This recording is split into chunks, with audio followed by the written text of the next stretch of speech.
നമസ്കാരം. ഞാൻ Moideen Shah, Indian union minority ലീഗിൻ്റെ പ്രസിഡൻ്റാണ്. ബഹുമാനിയെ നിങ്ങൾക്കെല്ലാവർക്കും എൻ്റെയും എൻ്റെ ഗ്രൂപ്പിൻ്റെയും അഭിനന്ദനങ്ങളും ആശംസകളും. പ്രകൃതി ദുരന്തം വയനാട്ടിൽ നടന്നു, അതിൻ്റെ തിക്തഫലങ്ങൾ അനുഭവിച്ചിരിക്കുന്നു. രക്ഷാപ്രവർത്തനം ഒരു പരിധിവരെ ഊർജിതമായി നടക്കുന്നു. എല്ലാം ശരി തന്നെ. വാസ്തവത്തിൽ പ്രകൃതി ദുരന്തം പ്രകൃതി നമുക്ക് തരുന്നതാണോ? അത് മനുഷ്യൻ നിർമ്മിതമല്ലേ? ഉദാഹരണം പറഞ്ഞാൽ, ഈ അഗ്നിപർവ്വതം അത് ഒരു പരിധി വരെ പ്രകൃതിയിൽ നിന്നുണ്ടാകുന്ന ഒരു ദുരന്തമല്ല, ഒരു ഒരു ഒരു സംഭവമാണ്. പക്ഷെ അഗ്നിപർവ്വതം പൊട്ടിത്തെറിച്ചതിൻ്റെ പേരിൽ ലോകത്ത് ഇതേവരും കാര്യമായ നഷ്ടമുണ്ടായിട്ട് പറയുന്നില്ല. കാരണം ആ മേഖല ആരും അടുത്തേക്ക് പോകാറില്ല. അതങ്ങനെ പ്രകൃതിയുടെ സമയമാകുമ്പോൾ പൊട്ടിത്തെറിച്ച് ലാവ ഒഴുകും, അത് എവിടെയെങ്കിലും അവസാനിക്കും. വലിയ നഷ്ടമല്ല. ബാക്കിയുള്ള പ്രകൃതി ദുരന്തങ്ങളെല്ലാം പ്രകൃതിയെ കുറ്റമല്ല, ഇത് മനുഷ്യനിർമ്മിതമാണ്. ആഗോള താപനമാണെങ്കിലും, ആഗോള വായു മലിനീകരണമാണെങ്കിലും, ജലമലിനീകരണമാണെങ്കിലും, ഭക്ഷ്യമലിനീകരണമാണെങ്കിലും എല്ലാം മനുഷ്യനിർമ്മിതമാണ്. മനുഷ്യൻ്റെ പ്രവൃത്തിയാണ്, ദൈവത്തിൻ്റെയോ അല്ലെങ്കിൽ പ്രകൃതിയുടെയോ അല്ല. ഇതൊന്നും ഈ സമയത്ത് പറയുന്നതിൽ അർത്ഥമില്ല. എങ്കിലും പറയുന്നത്, ഇതെല്ലാം കഴിഞ്ഞ് വീണ്ടും 1-2 മാസം കഴിയുമ്പോൾ ഈ സ്ഥലത്ത് തന്നെ സ്വകാര്യ ബിസിനസ്സുകാരും അല്ലാത്ത ചെന്ന് വീണ്ടും റിസോർട്ട് ഉൾപ്പെടെ, മാർക്കറ്റ് ഉൾപ്പെടെ, വീട് ഉൾപ്പെടെ ഉണ്ടാക്കും. അതും കുറേ വർഷം തള്ളിപ്പോവും. ഇതെല്ലാം ഇരയാകുന്നൊരു വർഗം എന്ന് പറയുന്നത് സാധാരണക്കാരാണ്. ഒരു സമ്പന്നനും ഒരു മീഡിയം ക്ലാസ് ആൾക്കാർ പോലും അതുപോലെ സ്ഥലങ്ങൾ തിരഞ്ഞെടുക്കാറില്ല. പിന്നെന്താണ്, ഒരു കൂര വേണം, അതിൽ 3 സെൻറ്റ് സ്ഥലം വേണം, അതിൽ കൂര വേണം എന്ന് വെച്ച് ശ്രമിക്കുന്ന സാധാരണക്കാരാണ്. അവരാണല്ലോ എല്ലാ സ്ഥലത്തും. ഇപ്പം മതിലിടിഞ്ഞ് വീണ് മരിച്ചാലും മറ്റെന്തെങ്കിലും ഇതുപോലെ പ്രകൃതി ദുരന്തം പറയാമെങ്കിലും മനുഷ്യനിർബന്ധമാണെങ്കിലും അതുപോലെ വരുന്നല്ല. അതിൻ്റെ താഴ്വര താമസക്കാർക്കൊക്കെ സാമ്പത്തികമായിട്ട് ശേഷി കുറച്ചാണ്. അതിന് നമ്മൾ തന്നെയാണ് പരിഹാരം കാണേണ്ടത്. നമ്മളിനി മനുഷ്യർ തന്നെയാണ് പരിഹാരം കാണേണ്ടത്. പ്രകൃതിയെ കുറ്റം വേണ്ടിയല്ല. ഗാഡ്ഗിൽ കമ്മീഷൻ റിപ്പോർട്ട്, മഹാനായ ഉമ്മൻചാണ്ടി എത്ര മരിച്ചുപോയാലാണ് എല്ലാവരും ദൈവമായിട്ട് കണക്കാക്കേണ്ടത്. എത്ര ആവശ്യത്തോടെയാണ് ഇവിടുത്തെ സഭയ്ക്ക് വേണ്ടി അന്ന് മൻമോഹൻ സിംഗിൻ്റെ ഗവൺമെൻറ് കാലത്ത് അവർ സ്വാധീനിച്ച് ആ റിപ്പോർട്ട് അട്ടത്ത് വെച്ചത് ഇല്ലെന്ന് പറയാൻ പറ്റുമോ? മുല്ലപ്പെരിയാർ ഇഷ്യൂവിൽ ഇവിടുത്തെ ഇടതു വലത് മുന്നണി എല്ലാം കൂടി ഒരുമിച്ചല്ലേ കേരളത്തെ ദൂഷ്യമായിട്ട് സംവിധാനം വേണ്ടി അനുകൂലം നിന്നത്. എന്നിട്ട് ഇവരെല്ലാം പറഞ്ഞ രാജ്യസ്നേഹികളും രാജ്യത്തെ നന്മ ചെയ്യുന്നവരാണ്, ദൈവത്തെ തുല്യമാണെന്നൊക്കെ പറയുന്നുണ്ടല്ലോ. എന്ത് ദൈവത്തെ തുല്യം? ദൈവത്തെ തുല്യമാണ് ഈ രാഷ്ട്രീയ കക്ഷികളെങ്കിൽ മുല്ലപ്പെരിയാർ ഇഷ്യൂ, ഇത് മുല്ലപ്പെരിയാർ ഇഷ്യൂ സമയത്ത് അന്ന് അച്യുത മേനോനാണ് മുഖ്യമന്ത്രി. കരുണാകരൻ ആഭ്യന്തരമൊക്കെ അവർ ഒപ്പിട്ട് കൊടുത്തല്ലോ 990 കൊല്ലത്തേക്ക്. അന്നെങ്കിൽ ഏറ്റവും വലിയ അവസരമായിരുന്നു. അതായത് ഈ കുതിര ഓടുമ്പോൾ 4 കാലത്ത് നിലത്ത് ഓടാത്ത 16 സെക്കൻഡ്, 1 സെക്കൻഡിൽ 16. അത് വെച്ചുകൊണ്ടാണല്ലോ നമ്മൾ സിനിമ കണ്ടുപിടിച്ചൊക്കെ. അങ്ങനെ സമയത്ത് നമുക്ക് രക്ഷപ്പെട്ട സമയം വരുന്നത് ആ സ്ഥലം 70 അത് കൊടുത്തില്ലേ. അപ്പം അങ്ങനെ വരുമ്പോൾ ഇവരൊന്നും രാജ്യ നന്മയോ ജനനന്മയോ അല്ല. അങ്ങനെ ചെയ്യുന്ന രീതിയിൽ മുല്ലപ്പെരിയാർ ഇഷ്യൂ. ഇനിയിപ്പോൾ ഒരു കാര്യം കൂടി പറയാം. ഇതിപ്പോൾ ഏതാണ്ട് ദൈവമേലി പടച്ചോനെ, ഇത് ഒരാൾ മരിച്ചാൽ പോലും നമുക്ക് ദുഃഖമാണ്. ഒരു ഉറുമ്പ് ചത്താൽ പോലും നമുക്ക് ദുഃഖമുണ്ട്. ഇത് 10, 500, മാക്സിമം 500, 600 തീരുമായിരിക്കും. പക്ഷേ മുല്ലപ്പെരിയാറിൽ എന്ത് സംഭവിച്ചാൽ അതിൻ്റെ തീക്തഫലം എത്രയായിരിക്കുമെന്ന് ഈ ഏതെങ്കിലും സർക്കാർ ഏജൻസി അതേക്കുറിച്ച് ചിന്തിച്ചിട്ടുണ്ടോ, അന്വേഷിച്ചിട്ടുണ്ടോ?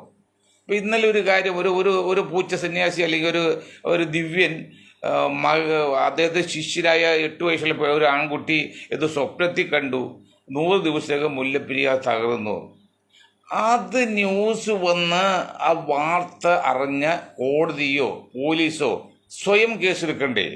അത് പ്രഖ്യാപിച്ച ആളെ അന്ന് തന്നെ പോലീസ് കസ്റ്റഡിയിൽ വയ്ക്കണ്ടേ? 100 ദിവസത്തിന് ശേഷം സംഭവിച്ചില്ലെങ്കിൽ അവന് ശക്തമായ ശിക്ഷ കൊടുക്കണ്ടേ? ഗവൺമെൻറ് അറിഞ്ഞ ഭാവമില്ല. ഒരു പിന്നെ രാജ്യദ്രോഹ കുറ്റം ചുമത്താവുന്ന ലഘുലേഖ കയ്യിൽ കണ്ടു എന്നതിൻ്റെ പേരിൽ രാജ്യദ്രോഹ കുറ്റമൊന്നും ഇല്ല, ഒരു പ്രചരണത്തിൻ്റെ ഭാഗമായിട്ട് ലഘുലേഖ കയ്യിൽ കണ്ടതിൻ്റെ പേരിൽ 2 പേരെ എത്ര വർഷം ജയിലിട്ട്. നമ്മുടെ പോലീസ്, കേരള പോലീസ്, ഈ പിണറായി സർക്കാരിൻ്റെ പോലീസ് ഇത് 100 ദിവസത്തിനകം മുല്ലപ്രിയ പൊട്ടുവെന്ന് പറഞ്ഞ് വീമ്പളിക്ക് ഒരു ദിവ്യൻ, ആ ദിവ്യൻ ആരും ആകട്ടെ, ആ ദിവ്യനെ പോലീസ് അറസ്റ്റ് ചെയ്യണ്ടല്ലേ? എന്താ അറസ്റ്റ് ചെയ്തത്? കസ്റ്റഡിയിൽ വയ്ക്കണം. എന്താണ്?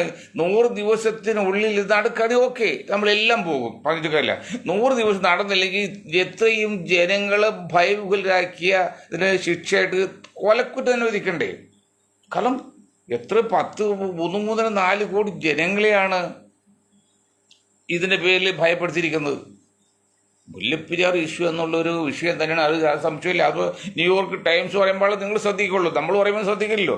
ടൈംസ് വരും പറഞ്ഞ്, പക്ഷേ എങ്കിലും ആ ദിവസം എണ്ണി 100 ദിവസത്തേക്ക് പൊട്ടുമെന്ന് ഉറപ്പ് പറഞ്ഞ ആ ദിവ്യനെ, അവൻ ഏത് മതക്കാരനും ഏത് ജാതിക്കാരനും ഏത് രാഷ്ട്രീയക്കാരിലും അവനെ പോലീസ് കസ്റ്റഡിയിൽ എടുത്തോ. നമ്മുടെ പോലീസ്, നമ്മുടെ കോടതി, എന്തുകൊണ്ട് കോടതി സ്വമേധയാ കേസെടുത്തില്ല? ഇവിടെ തുമ്മിയ കേസെടുക്കുന്ന പോലീസ് കോടതിക്ക് ഇതെന്ത് സ്വമേധയാ കേസെടുത്തില്ല? അയാൾ കൊല്ലാനൊന്നും പറഞ്ഞില്ല, അയാൾ കസ്റ്റഡിയിൽ വയ്ക്കണം പോലീസ്. എന്നിട്ട് 100 ദിവസമൊക്കെ സംഭവിച്ചില്ലെങ്കിൽ തക്കതായ ശിക്ഷ കൊടുക്കണം. ചെയ്തോ? അപ്പോൾ ഈ വയനാട് ഇഷ്യൂ അല്ല ഇവിടെ, അതിനേക്കാൾക്ക് മാരകമാണ്, ഭയങ്കരമാണ്, ഭയാനകമാണ്. പേടിപ്പിക്കാൻ പറഞ്ഞു പറയരുത് ഈ പിന്നീട് മുല്ലപ്പെരിയാർ ഇഷ്യൂ. അത് ഞാൻ ഒരു കാര്യം പറഞ്ഞുതരാം. അങ്ങനെ ഭയപ്പെടുത്തരുതെന്ന് പറയും. അതെന്തറിയോ? ക്യാൻസർ രോഗം വന്നിട്ട് 99.4% 6 മാസത്തിനും ഈ രോഗി മരിക്കുമെന്ന് ഡോക്ടർക്കറിയാം, പിന്നെ ഈ രോഗിയുടെ ബന്ധുക്കൾക്കറിയാം. പക്ഷെ രോഗി മാത്രം അറിയിക്കില്ല. അയ്യോ അയാൾ ആദ്യം അറിയില്ലോ. എന്തേടോ ആദ്യം കയറി 6 മാസത്തിനുള്ളിൽ മരിക്കുന്നത് പൂർണ്ണ ബോധ്യമുള്ള ഒരു രോഗിയുടെ അടുത്ത് നമ്മളത് പറഞ്ഞ് മനസ്സിലാക്കണേ. അയാൾ 2 ദിവസം മുമ്പ് മരിക്കട്ടെ, എന്നാൽ അദ്ദേഹത്തെ അന്ത്യാഭിലാഷം മക്കളോട് പറയാനുള്ള കാര്യം ചെയ്യാമല്ലോ. ഇത് ചെയ്യില്ല, അതേ മരിച്ചോണം, അറിയാതെ മരിച്ചോണ്, അന്ത്യാഭിലാഷം പറയാതെ. അതുപോലെ ഭയപ്പെടുത്താനല്ല, പക്ഷേ ഇങ്ങനൊരു സംഭവം നമ്മുടെ നാട്ടിൽ ഉണ്ട് എന്ന് ജനങ്ങളെ ബോധ്യപ്പെടുത്തുകയും തദ്വാര ബോധവൽക്കരണം നടപ്പാക്കുകയും ചെയ്യുന്നത് തെറ്റില്ല. പക്ഷെ ഈ പൂച്ച സന്യാസി അല്ലെങ്കിൽ ഈ ദിവ്യൻ പറഞ്ഞ് 100 ദിവസത്തിനകം, അത് ഭഗവാൻ കൃഷ്ണൻ്റെയൊക്കെ പേര് ഉപയോഗിച്ചാണ് പറഞ്ഞു. അത് നമ്മുടെ പോലീസ് എന്ത് ചെയ്യും? നടപടി എടുക്കണം.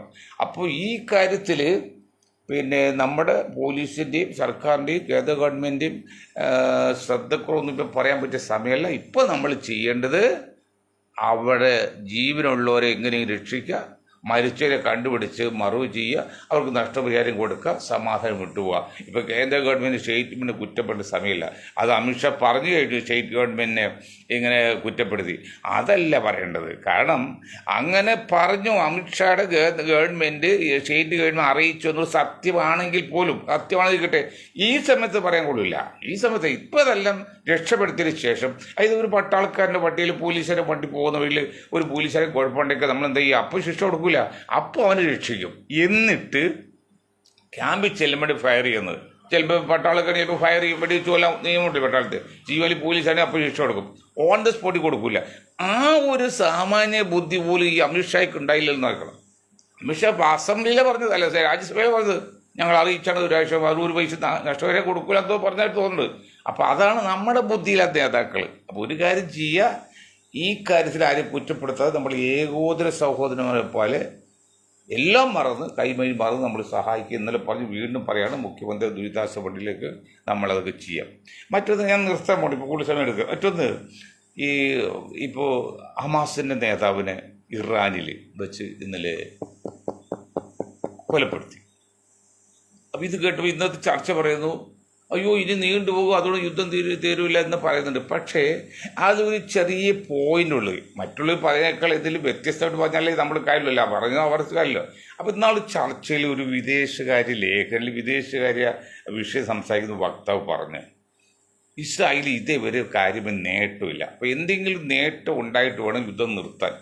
അപ്പോൾ നെത്യന്യാഹുവിന് ആ കാര്യം പറയാമല്ലോ. അപ്പോൾ ഹമാസിൻ്റെ പ്രധാന നേതാവിനെ കൊല്ലുകയോ കൈപ്പിടിക്കുകയോ ചെയ്തിട്ട് ആ ഒരു നേട്ടത്തിൻ്റെ പേരിൽ യുദ്ധം നിർത്താൻ സമ്മതിക്കാം എന്നുള്ളൊരു അടവ് നയം ഉണ്ടായി.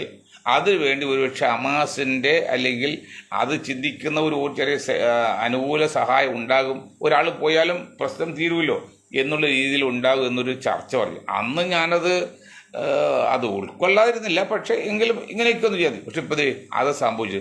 ഒരുപക്ഷെ ഇക്കാര്യത്തിൽ ഈ പേരും പറഞ്ഞ് ഞങ്ങൾ രക്ഷപ്പെട്ടു, ഹമാസ് നേതാവിനെ കൊലപ്പെടുത്തിയ പേരിൽ ഞങ്ങൾ ഇസ്രായേൽ ജയിച്ചു, അത് നെതന്യാഹു ജയിച്ചു, അതുകൊണ്ട് യുദ്ധം ഒപ്പുവയ്ക്കാൻ പോകുന്ന നിർത്താൻ എന്ന് സംഭവിച്ചേക്കാം. അപ്പം അങ്ങനെയൊക്കെയുള്ള കാര്യങ്ങളൊക്കെ. ഇത് കൂടാതെ ഒരു കാര്യം കൂടെ പറഞ്ഞാൽ നിർത്താണ്, മറ്റൊന്നുമില്ല. ഇപ്പോൾ കഴിഞ്ഞ ദിവസം ഇൻഫോ പാർക്കിൻ്റെ അവിടുന്ന് ഒരു ക്യാൻറ്റീനോ മറ്റോ ആണ് ഫുഡ് കോർട്ടിൽ നിന്നിട്ട് ഒരാൾ പയ്യെ താഴെ വീട് മരിച്ചു, 11 കൊല്ലമാണ്. അപ്പോൾ കളക്ട്രേറ്റിനുണ്ട് 6-7 നിലയൊക്കെയാണ്. നമ്മുടെ സിവിൽ സ്റ്റേഷൻ കളക്ട്രേറ്റിൽ ഇതുപോലെ ആ കൈവരി അല്ലെങ്കിൽ വരാന്തയിൽ ഇട്ടിരിക്കുന്ന ഗ്രില്ല് സുരക്ഷിതമല്ല എന്ന് ഒരു പല കംപ്ലൈൻറ്റ് നമുക്ക് രേഖാമൂലം തന്നെ വിളിച്ചു വരാറുണ്ട്, മെസ്സേജ് അയക്കാറുണ്ട്. ഒരു കംപ്ലൈൻറ്റ് കിട്ടി.